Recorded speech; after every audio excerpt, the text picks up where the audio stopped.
I'm going to give you some tips and tricks on how to heal your classroom community after something like a fight happens. First and foremost, follow your school's procedures as far as reporting and communication goes. Next, keep in mind that fighting is a trauma response that can be triggered and activated for even the slightest things. I encourage you to put in the time it takes to understand the root of the fight and how that student felt as the fight was happening.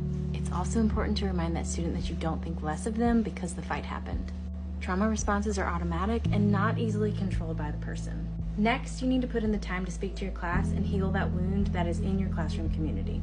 I say things like, raise your hand if you've ever been mad at a friend. And they usually raise their hand.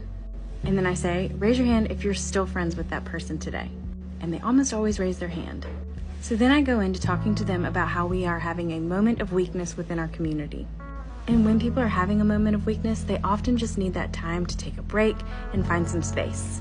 I also remind them that when someone is having a moment of weakness, it is not the time to exploit them further or weaken them further with harsh words. I ask them not to talk about it, I ask them not to rehash the situation, and I ask them to please stay off social media about it. I remind them that our community lies within these four walls for the rest of the year, and that when one of our community members shows weakness, we show grace. So my main points to them are show grace and give space. It does take some time to work with them and to help them through that situation, but I promise you it is worth every minute because your words will stick with them for good.